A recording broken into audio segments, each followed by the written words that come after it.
अस्सलाम वालेकुम viewers, welcome back to our channel. आज बनाने लगे हम दही भलियों की रेसिपी। इसके लिए यहाँ पे भलियाँ मैंने आधे घंटे पहले भिगो के रखी थी गर्म पानी के अंदर।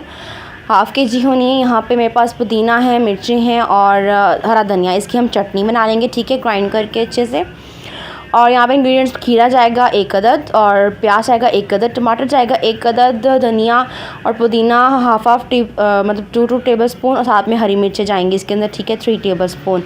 ये चीज़ें हम इसके अंदर ऐड करेंगे। पहले मैंने यहाँ पे बलियाँ ऐड कर दी, फिर सारे मसाले इसमें ये ऐड कर दिए, ऊपर से आलू जो थे बॉईल किए हुए वो उस पर ऐड कर दिए। और उसके बाद मैं इसके अंदर इमली का पल्प मैंने पहले से भी खो के रखा हुआ था, वो इसके अंदर ऐड कर दूँगी 2 टेबल स्पून। जो हमने चटनी बनाई थी ग्रीन वाली, उसको हम हाफ़ के जी दही के अंदर ऐड करेंगे। और उसको हम यहाँ पे मैंने हरा धनिया पाउडर डाल दिया थोड़ा सा, हाफ़ टेबल स्पून, नमक डाल दिया हाफ़ टेबल स्पून, और चाट मसाला यहाँ पे डाल दिया मैंने हाफ़ टेबल स्पून, ठीक है। इन सबको अच्छे से मिक्स कर लेंगे और दही को सारा मटेरियल के ऊपर हम डाल देंगे, ठीक है। हमारी चाट जो है रेडी है, आपने इसको ज़रूर ट्राई करना है, ठीक है। अल्लाह हाफ़िज़।